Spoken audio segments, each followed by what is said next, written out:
been at the vet, right? The head is full and think they need a looser necktie. If you wanna cross the line, then bring your best guys. Cause once you cross, I promise there won't be a next time.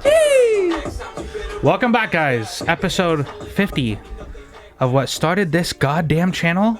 Say what's real. And with me tonight, back again for, I think, the fourth or third time. Doesn't matter to me because we love him here.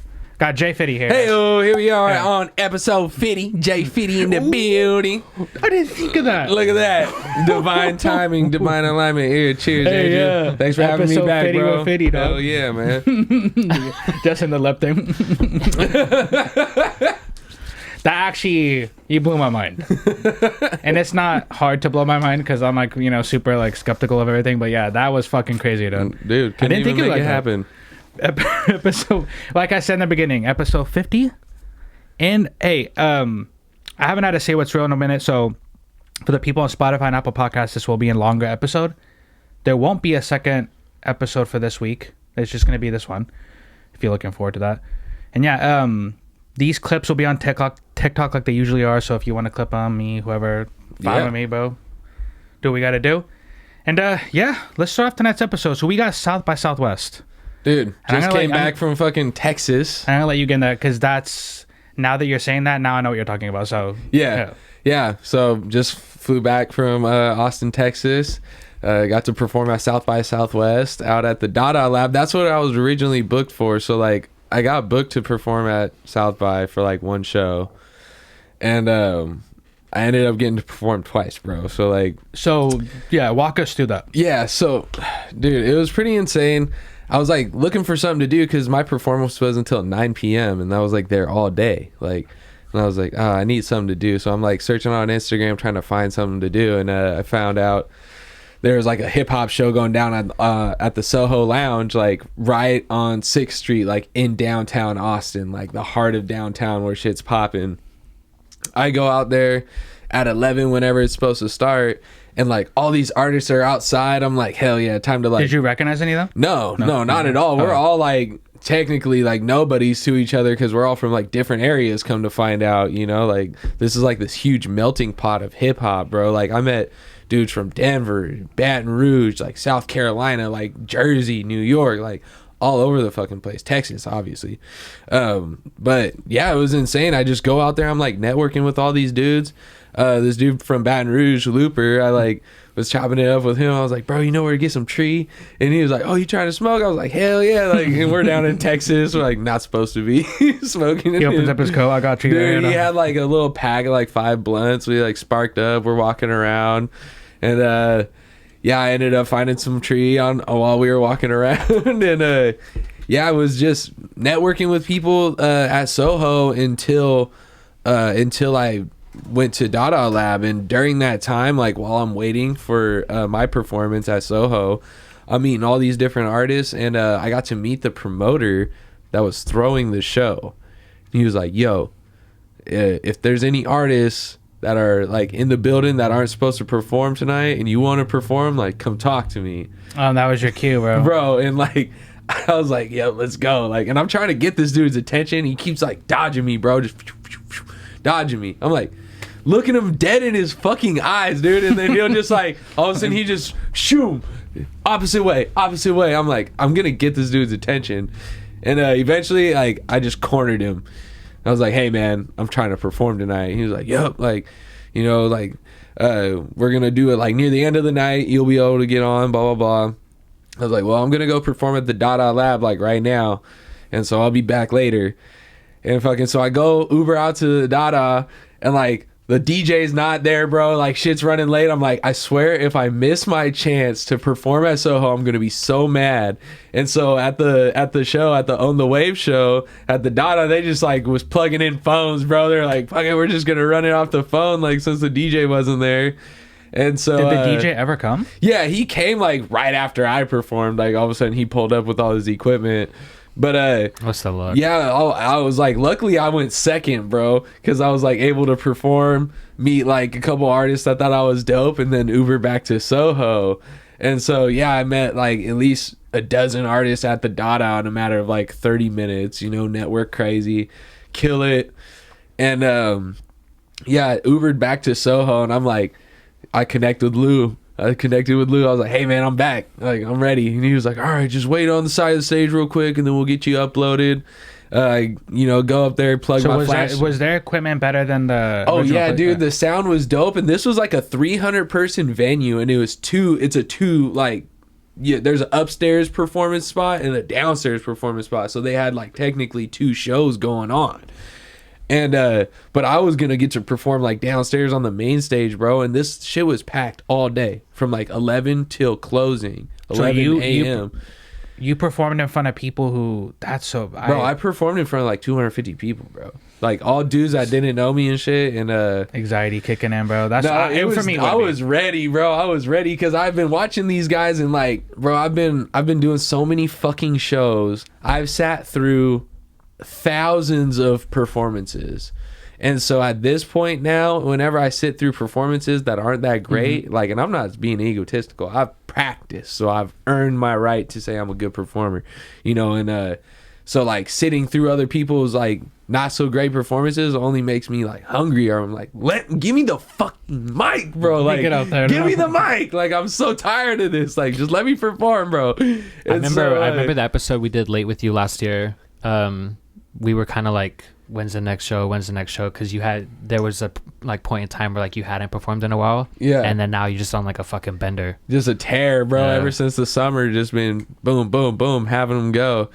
And yeah, bro, so like the night's going on, I grab the stick, I get it to DJ Smurf, and fucking I'm like waiting my turn, bro, like it's like 1 o'clock rolls around, and like in the morning, and bro, I'm like, it's getting late because the venue closes at 2, bro, because like that's when the bars close and everything. Venue closes at 2, and like all of a sudden it's like 1:15, and Lou looks me in the eyes and he like waves me over. He's like, hey man, like we're probably gonna have to cut your set, like you're not gonna be able to perform because I gotta get my artist on the shit and blah blah blah.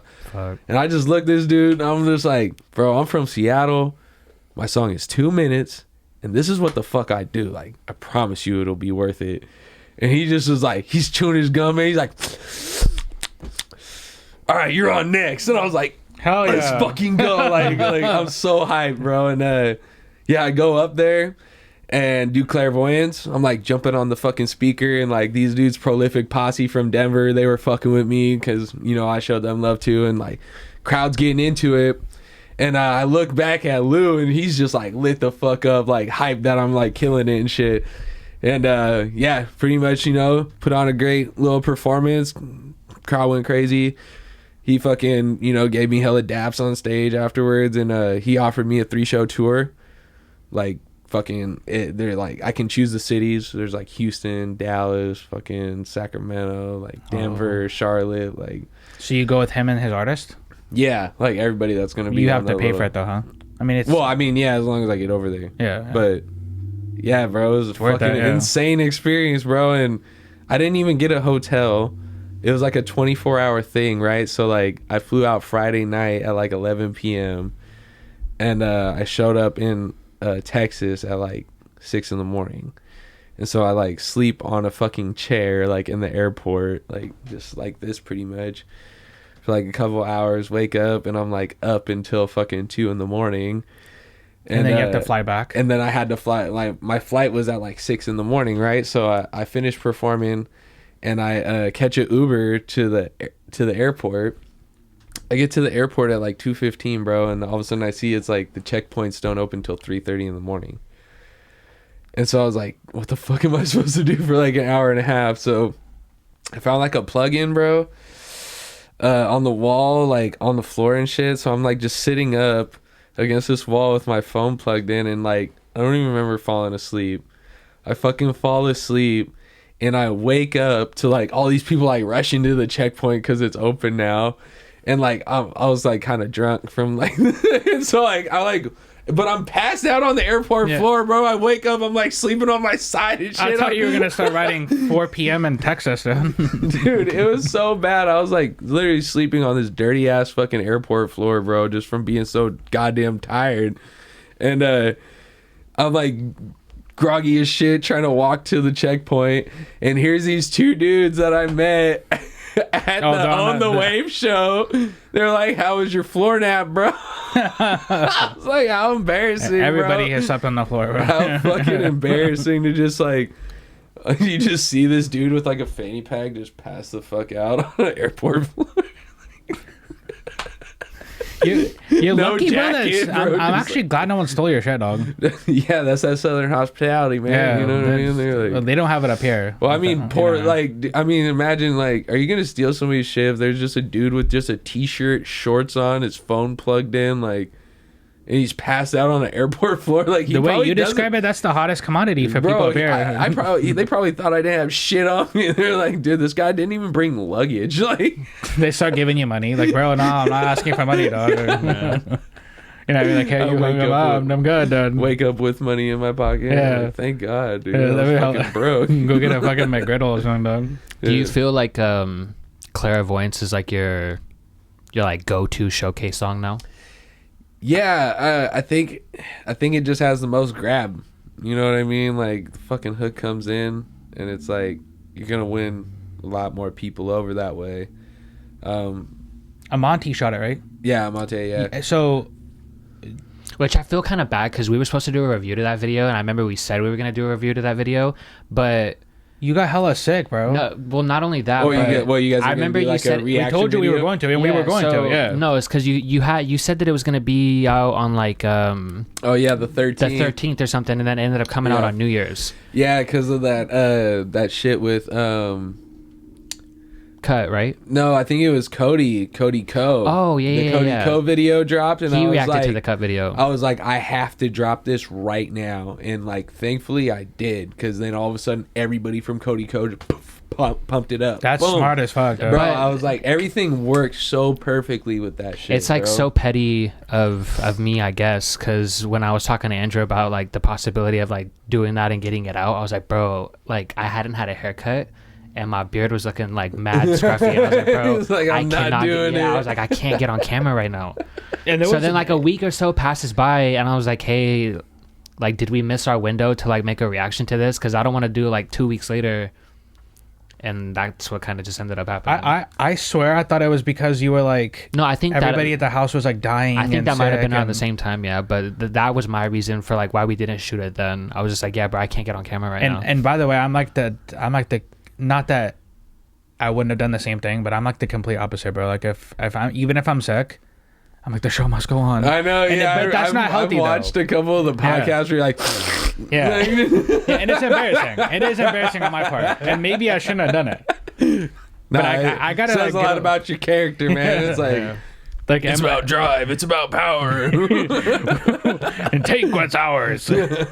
Sometimes Emily will be like, "Oh, hey, you shouldn't do it today," and I'm like, "No, dude. Like, I feel like my mind's just like, if I miss this, everybody's gonna be like, where is it at? And like, maybe they're not, but that's just me. So I mean, at the end of the day, So- you know, you'd probably feel even worse if you like skipped out on it. It's like, damn, I'm sick and I didn't get to upload. Like, damn, I'd feel double like shit. well, one thing I try not to do is if I do still do it while I'm sick, I don't want to tell the audience as if I'm like trying to like make them feel bad. Like, I still came, I still showed up. Right? You know, Yeah. like, because people like at actual jobs do that too. Like, I mean, you know, did Jordan let them know he had the flu when he dropped 81 or whatever? not from the documentary, right? Shit. I don't you know think what he I did. mean? It didn't- Sometimes you just gotta flex on. What do they say at the gym? Sometimes you just gotta do it how you do it. Yeah. Just to remind them that they can't do it at the level you do it at. Kind of, that had a little bit of Adam Sandler twang to it, dude. the Bro, reason, that's my doppelganger. Yeah, I love Adam Sandler, dog. the reason I asked you that though is because I'm glad like people, including yourself, like have that like a track that like, hey, this is what I'm doing, and like it's the best showcase of like yourself. Because I would probably say that would be, because I've heard of like a lot of the stuff you've done, and I'd probably say like, hey, if I'm gonna put Fiddy on a stage, this is what I'm gonna try to like feed the people. So Facts. I feel like that's dope. And plus I've seen like a couple of like the, I don't want to say fan made, but like someone in the stands like recording you perform it. Oh yeah. And like it'd probably be dope to see it in person, like at a South by Southwest show with like 300 and people. it also there. doesn't. It also comes across like really genuine too, because there's people who do those type of songs where it's just not for them. Yeah. You know, like I've already told you this before, but you blend with like, you make it look real to like when I'm watching it and hearing it. I'm not like no, for you especially, I'm like, oh yeah, that's actually hella fire, because I couldn't make that work. Right. Like you can still have bars, but still have the energy, but still have rhythm. Like not a lot of people can do that. So, and he's right. When I see the people who record you, yeah, I'm like, bro, like just imagine being there, bro. The fucking, we almost started like a mosh pit at the Skylark last time. That shit was hella funny. I was like, oh my god, what's happening right now? People, yeah, and now ever since the whole Travis Scott thing, like now every rapper who performs now, anybody drops, hey, get him some water. They stopped the whole show. They stopped the whole show. Are you guys good? You good?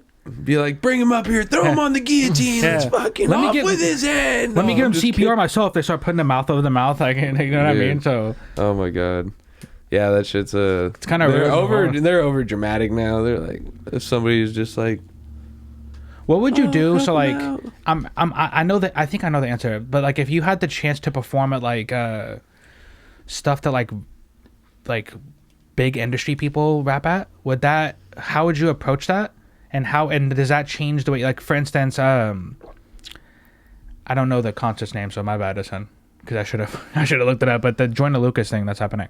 Oh, Lollapalooza. Yeah, Lollapalooza. I heard the name earlier, but I'm not good with like names sometimes. So my bad. But for something like that, if they ask you to perform there, do you approach that differently because you know like industry people are there, or do you just, you know, how would you approach that? Yeah, I mean, it depends on like the set list time and whatnot. Like if I only get one song, it's gonna be Clairvoyance. If I get two songs, yeah, that's where it's like, okay, am I gonna do Clairvoyance and then like totally switch up the vibe? What would be a second song? Yeah, that's a good question. It's like, if you and Jay Miller were there, I would do Family Recipe, bro. Yeah. Family Recipe is really good. Well, so we actually got this track called Bag With Me that's gonna come out, and like honestly, like me and Jay Miller got some fucking fire. Like between Next Time and Bag With Me, like if we could run a duo set, like that shit would go crazy. And the promo you guys did for the porta potty thing. Bro, that shit was so fucking... That was good. Who came up with that, dog? Okay, so it was like a kind of a collective effort, right? So like I'm like, we're trying to figure out something to do. I'm like, bro, what if you like did something like you came busting out the porta potty? And then Tommy was like, yeah, you come busting out the porta potty, and you're like, yo, I got some shit dropping. And so like there's that's like a bar in itself. Yeah, exactly. And then all of a sudden I was like, well, what if I came up and I like knocked on it, and then you like kicked it, and then you like kicked it open at me, and I like pretend like I got hit and shit. Who told him to put the cigarette in his mouth? Because that was fire. Oh yeah, too. that was fire. I think it might have been me. I was like, yeah, come out. Well, yeah. I was like, come out, fucking hitting the cigarette, or he might have came up with it. Yeah, as soon as I was like, yeah, you kicked that shit open, and he did a practice kick, right? He like practice kicked it, and the shit was like, it wasn't that hard. And then he was wearing a bucket hat in a bucket, bro. Like the whole thing that's in was fucking genius, dog. Bro, he was wearing a bucket in a bucket, dude. Come on, dude. You couldn't have planned it out better. Like it was truly incredible.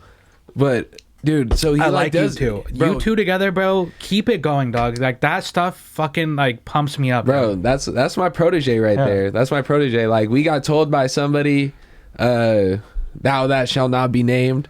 Said, yo, you know, you need to work with my dude Jay Miller.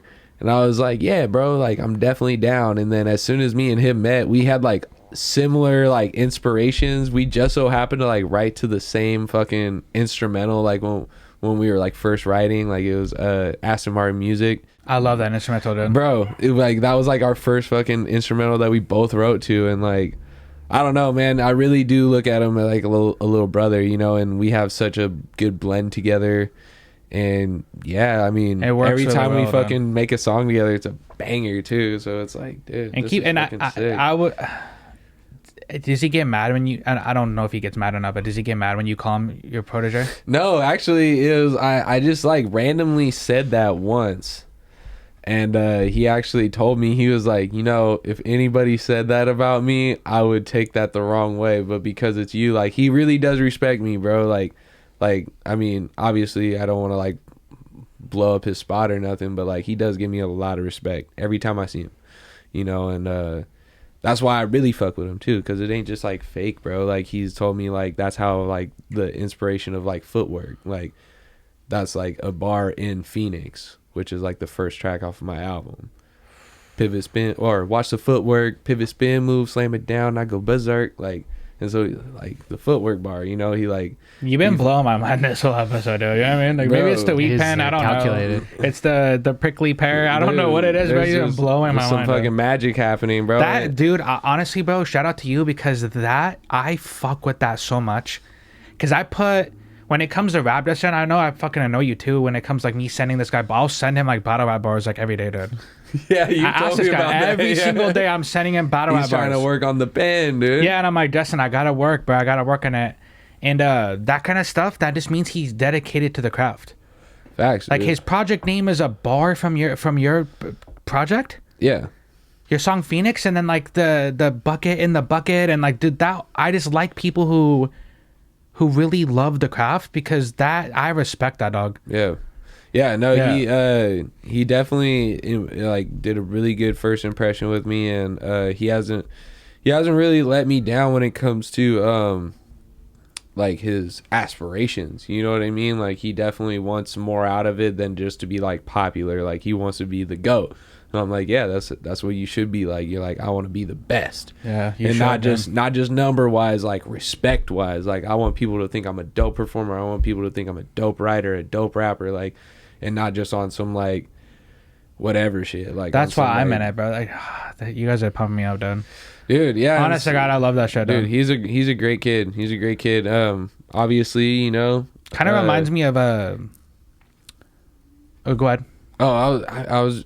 He's just like, I'm gonna blow his spot up and just let him know he's the luckiest motherfucker that's 21, 22 years old, because he's got some great dudes that he's fucking connected with, and he recognizes that. That's why I got a lot of respect for him. You know, he knows the learning curve that he's getting to skip right now. Yeah. Like, whenever I was 21, 22, I was getting fucked over by promoters. I was getting ran up the ass on the bill at the studio, like, all the time. Like, people were just like finessing me, bro, and like giving me false like support, bro, just because they knew I was gonna keep coming up to the studio, whatever. It was fucked up, you know. So now I'm actually connected with a lot of like really cool artists, like including you, like everybody that I work with and like do content with and make music with. I fucking love you guys, It's not with bro. anybody, bro. It's Yeah. not with anybody that I don't genuinely fuck with. Like, yeah, I fucking love you guys, dude. Yeah, me too, man. I'm super grateful for everybody in this circle, like, for real. I do wish me and Justin went out more, and like, you know, but it's whatever, dude. I gotta work on my anxiety. Hey, man, I hope it doesn't come across as like I'm like I know some people might think that, but I really just have like super big anxiety. Yeah, no, dude. And as I get older, I'm like, maybe I shouldn't go out tonight, but I gotta stop that, bro, because like you know what I mean. But yeah, I can't. And I mean, everybody's been fucking so put back too because of the fucking last 2 years. Like, everybody's gotten worse. Like, I'm so bad that I can't even I'm the worst show goer. Dude. I'll hang out in the back. Like, unless it's like my homies performing, I'm in the fucking back, dude. Like, I don't think that's a bad thing in my opinion. Bro, you ask Tommy, she hates going to shows with me. I'm like in such a fucking bad mood until either I perform or one of my friends is performing. Well, it's because like I feel like as an artist, you just like that just means you care, bro. Like, if you really are an artist, right, and you sat there and said, you're not doing that, there might be something wrong, dude. Yeah, like, to it's say gotta you're be genuinely like I'm 24/7 happy and ready to do this. Like, I don't think so, bro. Like, yeah, there's probably something inside you that's like, I don't want to mess up. I gotta recite this. Well, yeah, and it's less of that. It's more just the fucking sitting through shit you don't want to sit through, bro, and like terrible planning and whatnot. Like, always dealing with other promoter shit. Like, anytime I have my own show, it's usually pretty chill. But yeah, dealing with other people's shit, like, you show up to the venue, they're like, oh yeah, sound check's at 6, and then you don't perform until fucking midnight. Yeah, I fucking hate shit like that. Like, what am I supposed to do for 6 hours, dude? Like, not get drunk? Like, I'm definitely gonna get kind of drunk and I might fuck up, but who cares? You shouldn't have made me wait 6 hours at the venue. Don't make me perform drunk. I told you. Start a mosh pit, dude. I said his name earlier, but you and Jay Miller, you guys kind of remind me of Joyner Lucas and Eminem a little bit. Joyner Lucas and Eminem? Well, because like they're like that isn't like Joyner Lucas and Eminem, like that's like his Nah. No? Are you talking about Royce?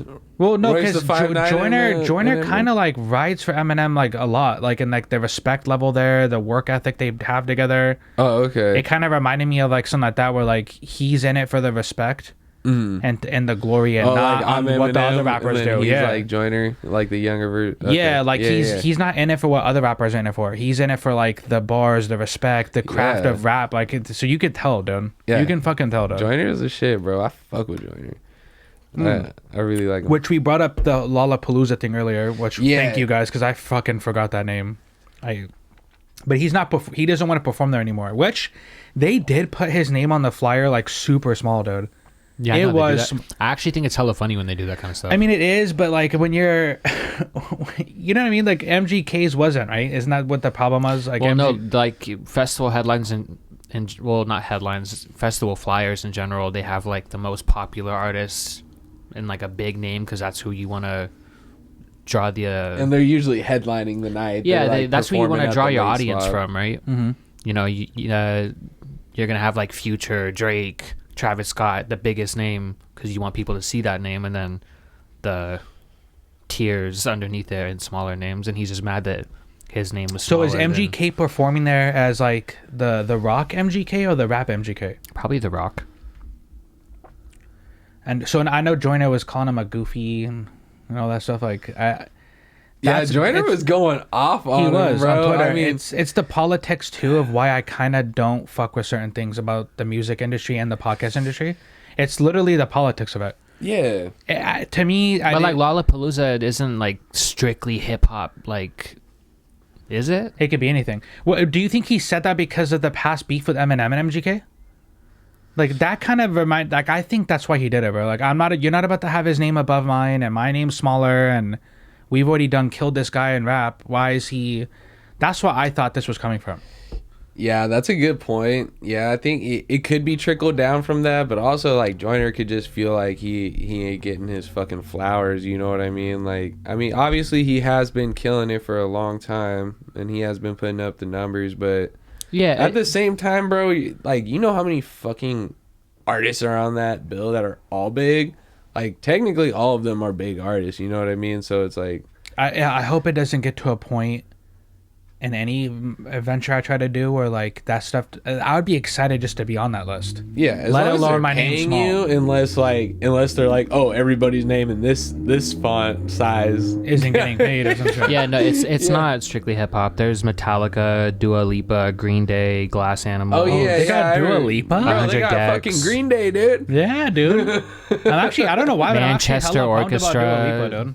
It's not just hip hop. The Manchester Orchestra. And can you imagine if they were beefing? The Manchester Orchestra was beefing with fucking. In his defense, bro, MGK has like he's the past like 2 albums. I think he has are number 1 albums. He's the bigger artist, bro. I'm sorry, like not the better rapper. That's debatable, but the bigger artist is MGK, dude. Definitely, yeah. I think that, and also because MGK is like such a fucking big name right now, it could just be to stir some shit up. I mean, like what do they call it? When you do shit, a political stunt or whatever, like, oh, let me just start a fire real quick, like right before the show, and maybe I'll get some more attention to my shit. You know what I mean? Start a beef with somebody bigger than you. They should have just put his name in like extra big letters. So yeah, because it's the same font as Doja Cat, Lil Baby, J. Cole. And Doja Cat is arguably one of the biggest artists right now. Oh yeah, definitely. So like, why is Doja not? So.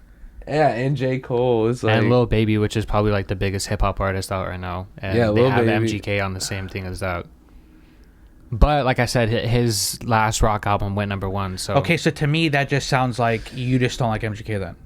It's not because there's other artists that, you know, he didn't attack anybody else. Yeah, that's it's literally just like, I think it's the your theory. Yeah, that's what I was just about to... Yeah, your theory might be right just because you can piggyback off of it and then, get some attention from it And bro, honestly, it's not that like MGK can't rap either. So it's debatable who's the better rapper, but that to me just, I don't know, bro. I'm not saying that I disagree with that, but that didn't come across as something that I would do.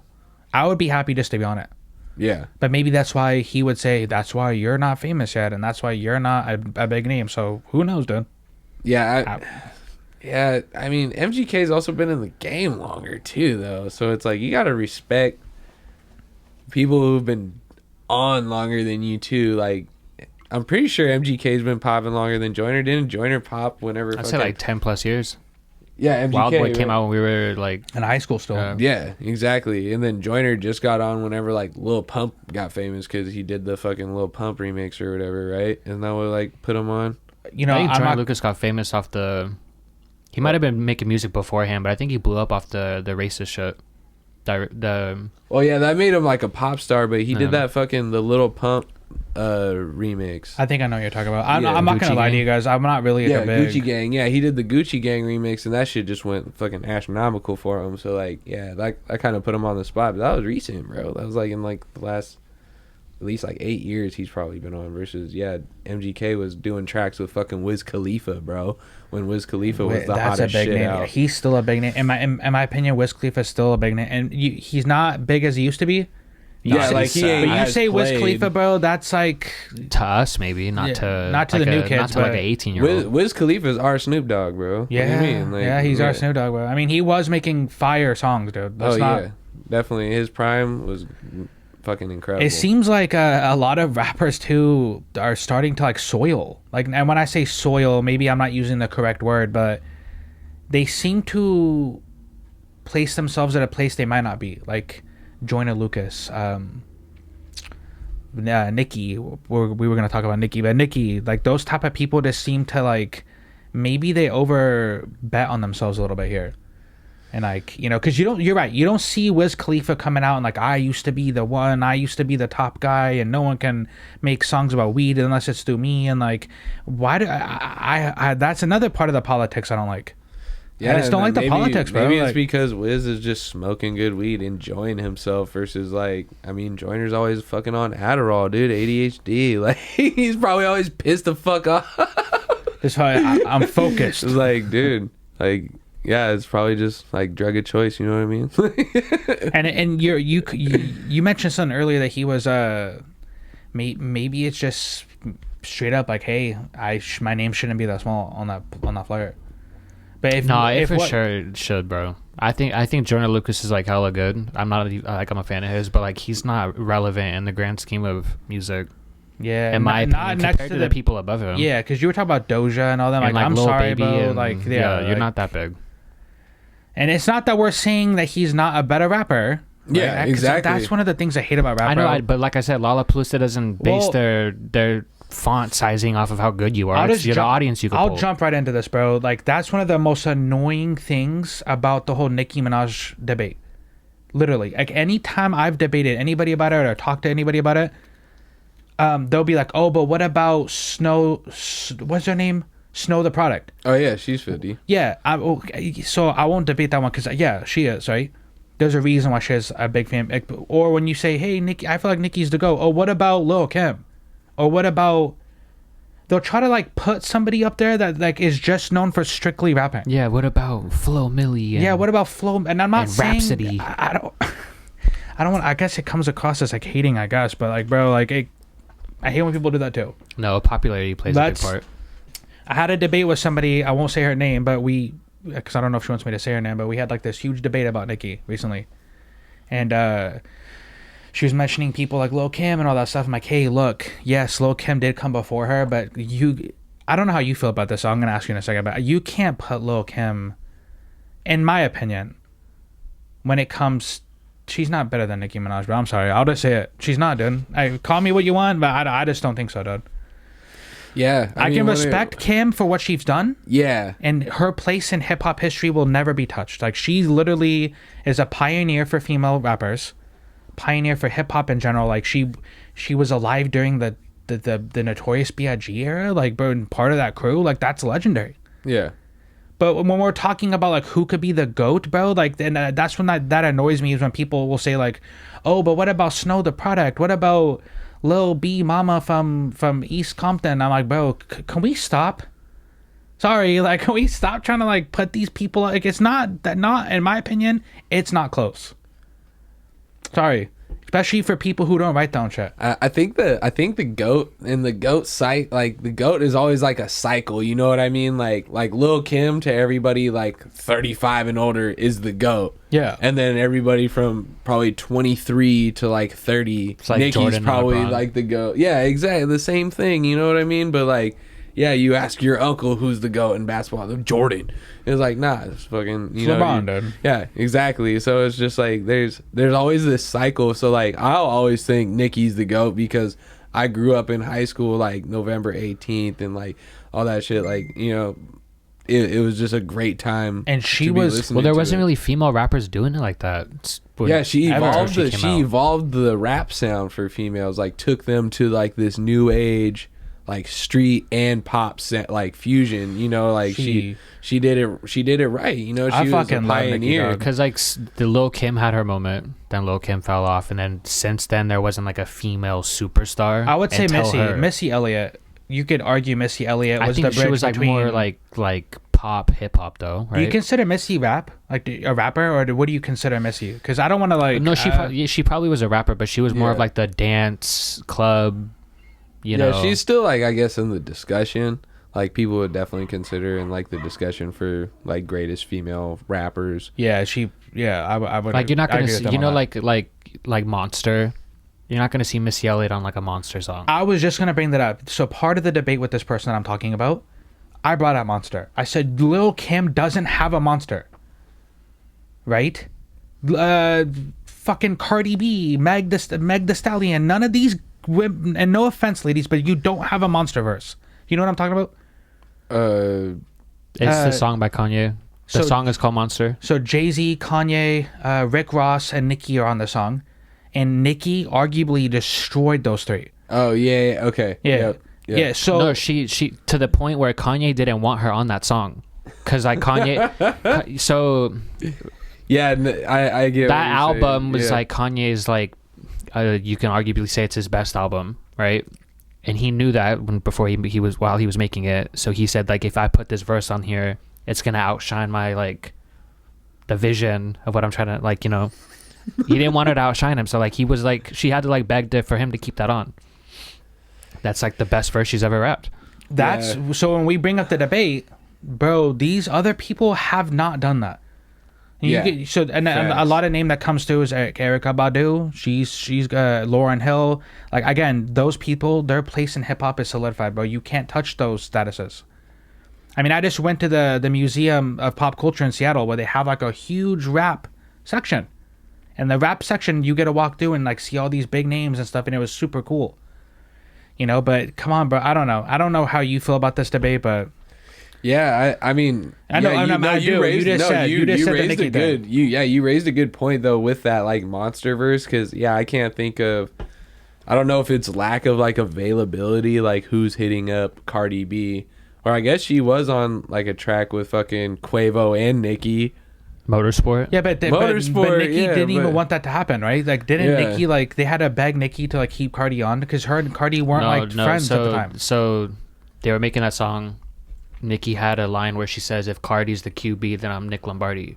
Cardi didn't like that because it's like, you know, oh, if you're the QB, I'm the coach. Yeah, like They made Nicki change that line.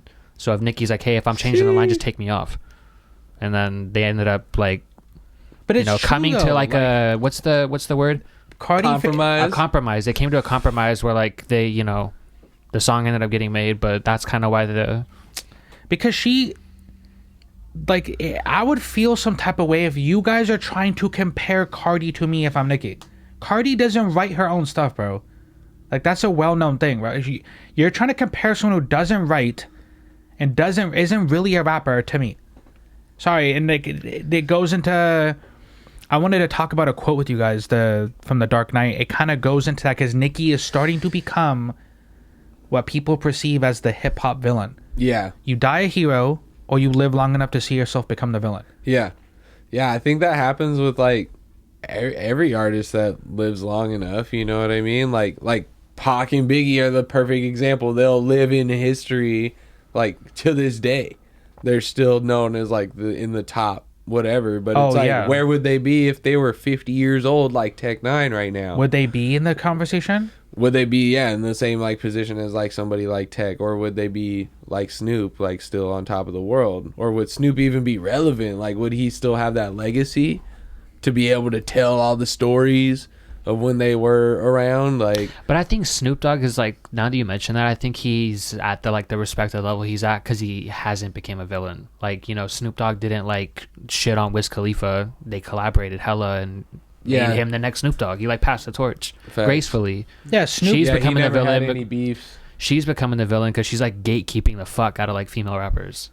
But is she wrong for that? I mean, not really. Well, I guess for people like Snoop Dogg, they're never in the discussion for like this like top lyrical like like, you know what I mean? I like, think he's it's because just he doesn't like, write though, right? Like Snoop Dogg has notoriously said that there's other people who have written for him. Oh, I thought he just freestyles everything. Like, I know for, I don't want to like, I guess we'll you guys can look it up easily, but I swear, bro, I've read that like Snoop Dogg doesn't really like 100% write his own material. Huh. Will you look that up, Dustin, please, so I'm not looking like a fucking idiot?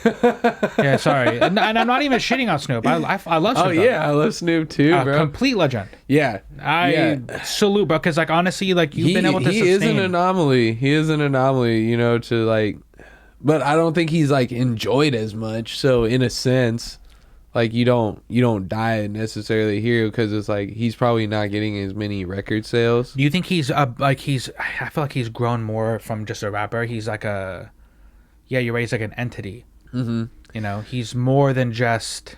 Well, yeah, that's. Well, I mean, so it says that he admitted to having ghostwriters, but it was on like more recent projects. So like his younger stuff could have been. Yeah, him. which. Okay.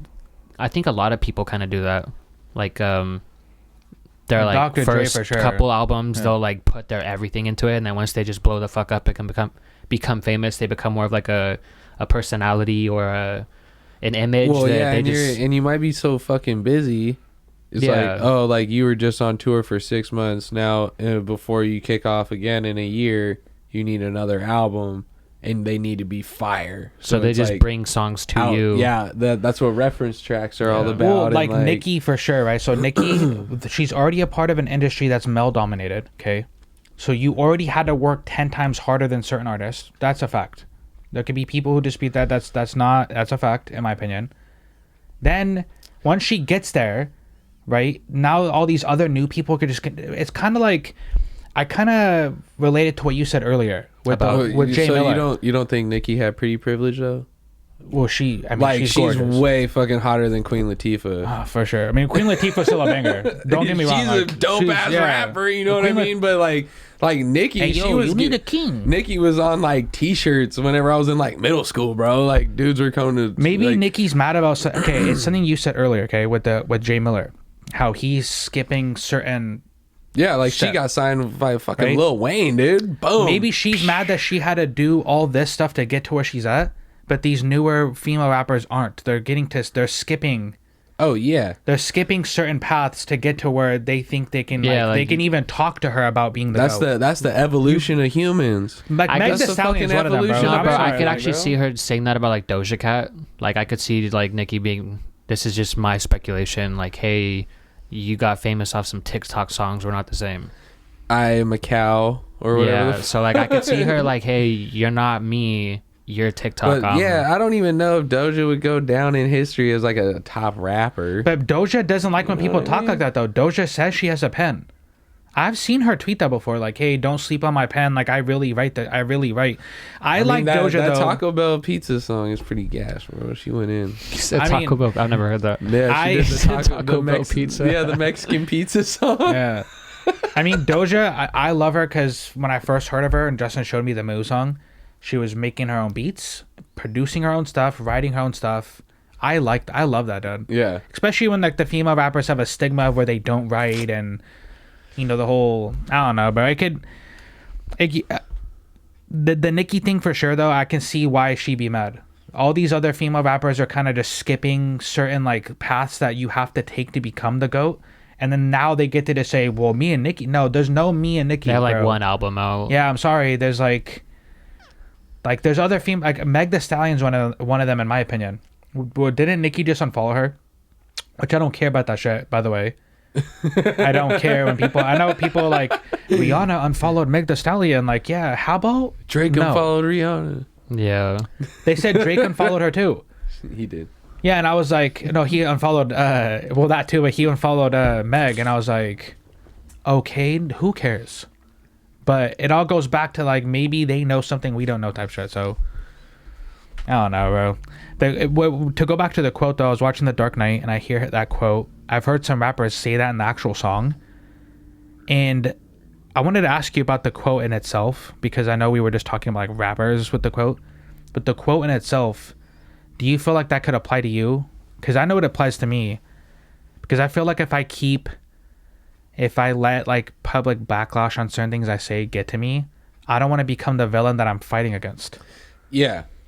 Yeah, so it's like, yeah, it's a matter of like where your focus is at, you know what I mean? Like if you feed into that shit, then yeah, you'll become like this dude full of like resentment and like why are people out to get me and all that shit versus yeah, like, you know, don't villainize yourself, you know what I mean? Focus on like the good shit that you do and just continue to be the hero for other people that actually fuck with you. So it's like, yeah, whatever the public will perceive you based on like what you give them, right? So like just to backtrack on like the Nicki thing, if Nicki's going out in public and being like, yo, you don't get to say that shit, like I'm the fucking best, like she's villainizing herself because she's like going at people's necks, but like she has millions of followers who think she's the GOAT. Yeah, she doesn't need to prove that, you know what I mean? Like no, she has no business going on Twitter and like or wherever the fucking like throwing shots at people. It's like, bro, yeah, people know you're the best, like, and you know that. I like, consider you the queen, Nicki. I don't know, because there's chances these people might see this stuff, bro. But yeah, Nicki's the fucking GOAT. Fiddy's right, bro. You don't. I feel like Nicki, girl, you don't even gotta do none of that. We know you're the GOAT. Like you don't gotta defend it for us, bro. Just cheer yourself on, and that's it. Like here, be the hero for yourself and your peoples. And then yeah, like as soon as you villainize yourself, like today I like tweeted out, I was like, man, I try to stay humble, but I'm gonna be real. Like I'm gonna keep it a buck. I'm fucking dope at making music. But I didn't have to be like, yo, what the fuck's going on with this cat getting on this fucking shit? I mean, like I almost did that, you know, wanted to call a couple people out on my Instagram because I didn't get booked for certain shows where it's like a local festival goes on and then J Fiddy's not on the bill, like, you know, I could get really fucking mad about that, but instead I used that as fuel to keep booking rhythm and rhymes. I'm like, why am I so mad that nobody's giving me a shot if I can literally just fucking email the venue myself and book my own show? That's who I am. So it's like, you know, it's the same thing. I don't need to villainize myself because I did, but I don't need to. Instead, I changed my energy and I just became the hero for my crew. And for all my people, I started doing all the booking my own shit. Substation, Skylark twice. Your like, own. Bro, and is there the police right outside or the fire department? Yeah, I guess first Hells Angels, now like someone has tree on them. Dude, yeah, they know. So Taye Zooited had shared a picture, right? It was a picture of a bunch of rappers from this area, and they were like animated, and it looked cool, right? There was a lot of people commenting on that thing. Where am I at? Why am I not on there? Bro, you missed me. Oh, you talking about the that was probably the like Mediums Collective fucking showcase of greatness or whatever. And like to me, bro, I'm like, hey, if you complain that you're not on this list, one, work harder, and two, who gives a fuck if you're not on that list? Yeah, so actually that's what happened. So that's whenever I realized I villainized myself because I had Marshall Hill, he posted on his story, he was like, yo, if you think you deserve this, like and you're mad, well then do something about it. And you know, I messaged him, I was like, yeah man, I'm gonna keep it a buck, I'm one of the hardest working motherfuckers in this city. The fact that nobody is hitting me up and being like, yo, you should be part of the show is fucking bullshit. Like people need to start fucking looking at me like I'm fucking somebody, bro. Like this is, you know. And I got mad and that the switch flicked. I was like, you know what? Like, and it's not on some fuck you shit, but it's like, if you're not going to book me, I'm no longer looking your direction. Like, I'm not. Like, so yeah, because you're not looking my direction, I'm no longer looking your direction, bro. I'm tired of being people's fans. And they don't even... And they act like you don't exist. But it's like, I'm matching or outworking you in all this shit. And so it was like, all of a sudden the gears started spinning. It was like, okay, time to make people have to look my way. Because now rhythm and rhymes is going to be the top place you're going to want to get booked with. And you're going to... It kind of proves that, like, you'd have, like, I don't want to come across as, like, I'm somebody with a fragile ego. But you're right, bro. There's been times where I've wanted to do that with things that we do to sound like, why not? 2 years in now? Why can't we say the similar things that he's saying, with, like, music? Why can't we say similar things like that? But if we did, we're, like, cocky and our egos are... It's a bunch of different factors. It turns people off, and... I get it. It's the entitlement, bro. And that was I never made that connection. And that's why shit started turning for me. I was like, why am I getting mad at these people for not booking me? They don't have to. They don't have to. They can just book their cousins. So their cousins that just started rapping yesterday. That just means that they don't wanted to, bro. That just means they don't pay attention to the scene as close. Or even if they do, like, I mean, I'm gonna keep it a buck. Like, I noticed that, and I started playing by my rules too. Like all the rhythm and rhymes now, I don't look for the top talent in the city. Why would I? I'm gonna put on Gifted Youngsters. I'm gonna put on Mellow 15. I'm gonna put on Amante Cruz. I'm gonna put on people that I believe in. Because at the end of the day, why would I just look for top talent? I did that before, bro. On one of the rhythm and rhymes, I don't know if I should say his name. I probably won't. But there's this dude. I don't follow him no more. I booked him for the Columbia City Theater. This was right before the pandemic hit. I paid this dude. He charged me $300 to book him. He's got like 11K in Seattle, and I was a fan of his. And so I'm like, yo, you want to come out and headline? He's like, no, I'll do a special guest spot. Bro, he never posted about it. I hate that shit. Never posted about it. Like, didn't show up until 5 minutes before he was supposed to go on. Like, a whole bunch of bullshit, bro. I was like, I can't believe I just, like, looked for top talent, like, that I was a fan of, and then got treated like my event was, like, nothing to them, bro. And so it was like, why he doesn't believe in me? Why am I looking at all these people, putting them on pedestals for no fucking reason, bro? There is no reason. Like, and if you go public with that, then you're the bad guy. Yeah, exactly. So when you look in the mirror in the day, you just tell yourself you're the shit, and you go out and you fucking do it. You know what I mean? There's no reason to, like, try and get this external exception or external reassurance from anybody. Like, you're working your ass off. I know I'm working my ass off. I'm writing all the time. I'm putting out 2 songs a month. The people that support me are cheering me the fuck on, and I noticed that. So, like, as soon as you shift your focus to all this stuff that you're missing out, of course you're gonna feel lack because you're focused on the lack. But, like, both of us have a lot of full things to look at. Like, our schedule's full, and we have shit to look forward to. Most people don't even have, like, a hobby that they like, so, like, or a life that they like, or let alone a fucking hobby, bro. So, like, we got a lot of fullness to focus on, and so, like, we got to be mindful and not focus on the lack, man. Like, as soon as you villainize yourself, bro, you'll never be the hero to anybody, so I've been struggling with that lately, man, because I've been getting a lot of pushback recently on segments that I've done. I think it's going to be my swan song, and I'm really proud of it. The Shrug segment, where, like, everybody knows stuff's wrong, and we look at things that are wrong, and we're just like, And, I got a lot of pushback on the livable wage segment I did. I got a pushback on the racist ant segment I did. And I can see myself becoming, like, this person who's like, that's why I don't really, like to, I'll just admit it, but I don't really like looking at my comment section anymore on TikTok, especially. Yeah. Because it's just full of, like, people who I'll say straight up, like, hey, this person said the Hardy or N-word, and then they'll try to come on and like attack me, and they'll try to, like, justify people like her saying that stuff. Remember that one time, Dustin, they were like, oh, you're putting your family at danger? It's like, oh, but she wasn't putting our family at danger by saying that word. Yeah. But I'm putting our family at danger. Bro, when you talk sense to fucking idiots, it'll just come off like it's like dribble, dude. They're like, what are you even talking about? It's like, yeah, because you're a fucking idiot, dude.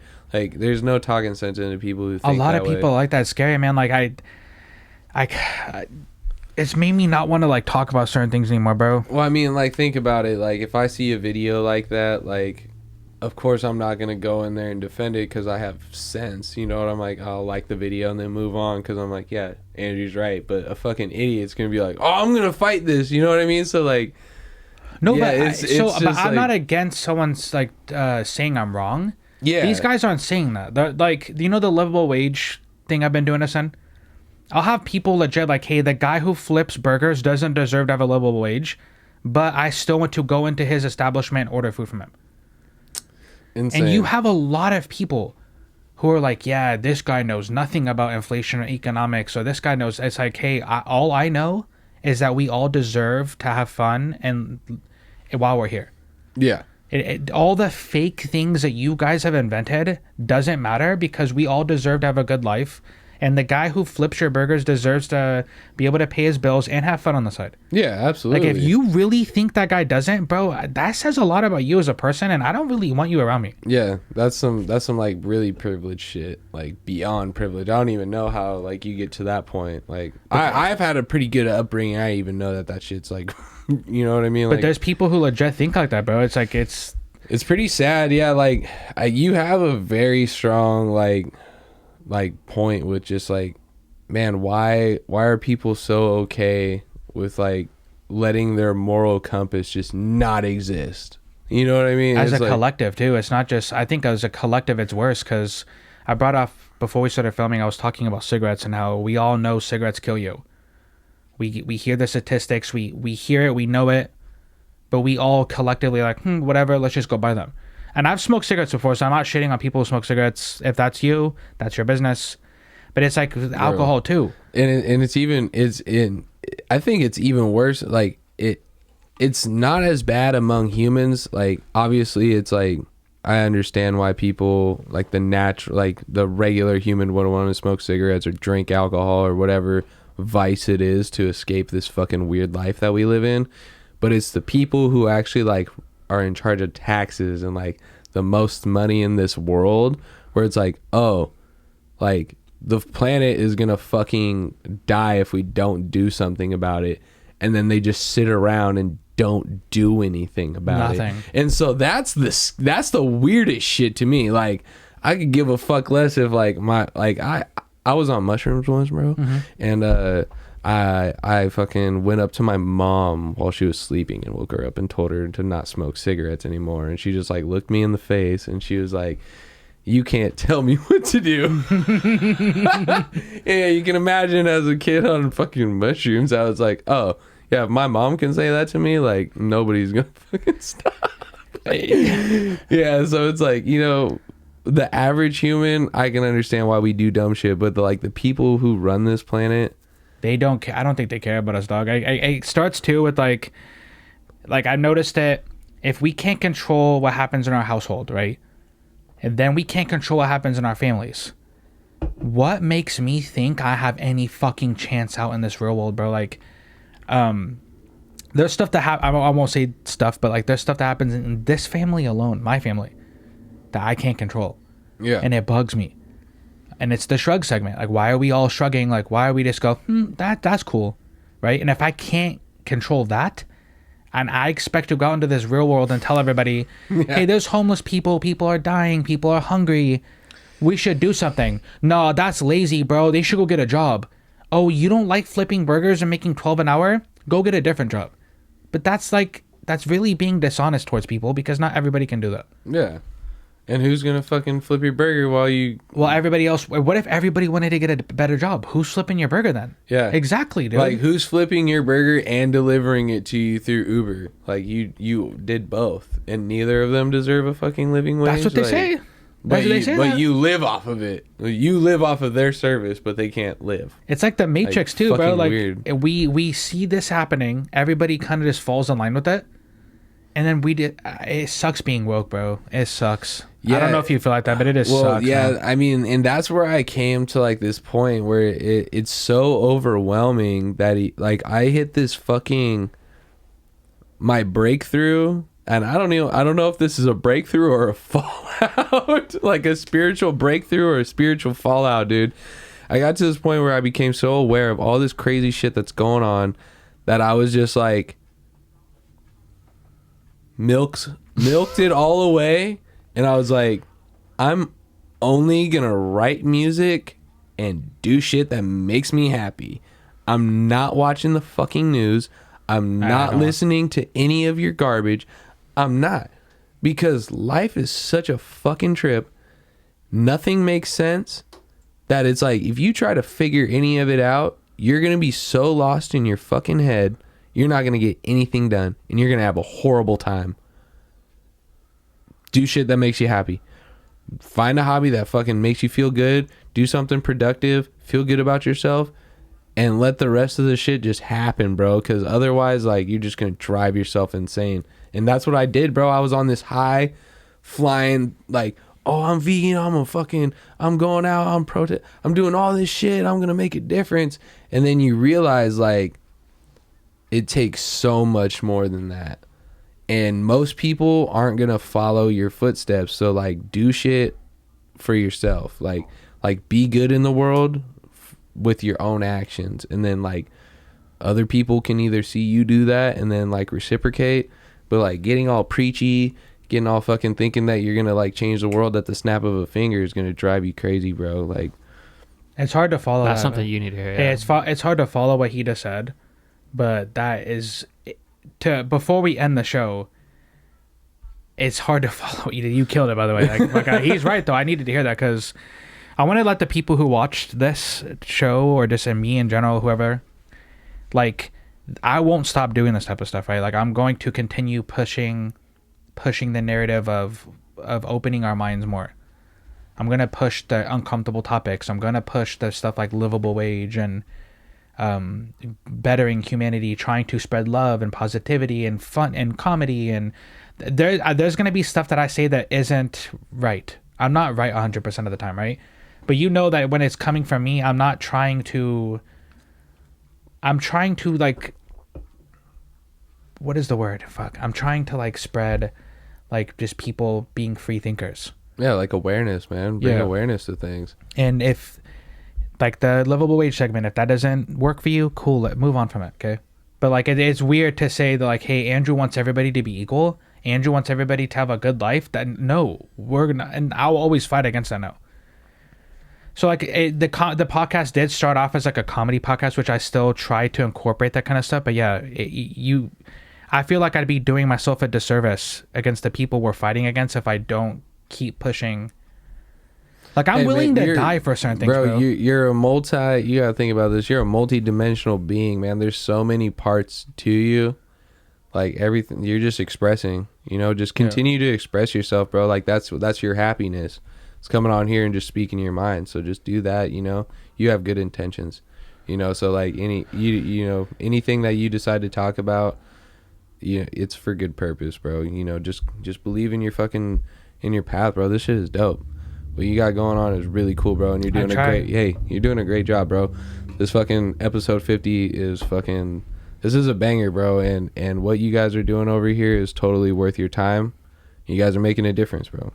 You guys will continue to do that. I don't want to run too long, but this is like stuff that like I'm super proud of too. Because one, like I don't have kids yet, but he does, and I love those guys with like as if they were my own kids, and I want them to grow up and be like, hey, like if something was to happen to me, like I want them to be able to watch this stuff and be like, oh damn, my uncle was cool. Like my uncle was able to like talk about things that people are uncomfortable with, and like. Oh wow, Dad, you guys really did stuff like this. Like like I don't want them to grow up in a world where like I think it's cool to do like the ant robot way of living. I want them to grow up around people who are like, hey, dream, chase your stuff, do you, be happy, spread love. Like I want them to grow up around people who aren't affected by like this system. So when Justin, you come over here every week, man, that's what we're aiming for, bro. I'm trying to set a good example for the people who are watching me and him. Absolutely. Which is the kids in this family. They're watching us. Yeah. We have to set a good example. And like, I'm not about to sit here and like not be us, bro. Whether it was the podcast, whether it's the music, Whether you were just like into fucking putting puzzles together, bro, as long as you're showing them that there's a way to like have fun and have purpose, that's all that matters. I agree. Hey, thanks, man. Thanks for coming on again, bro. The hour flew by the way. It's probably more than an hour, but it flew by. I always have a blast when you come over. Hey, man. Yeah. Shout out to my boys, Andrew, Mellow Fiddy, and my boy, Justin. We out here. Man, fucking. And I wanted to make a bar about your friend too, like, hey, don't take Miller Lite. You know, like Miller Lite. You know? Come on. Hey, you must be drunk if you take Miller Lite. Yeah.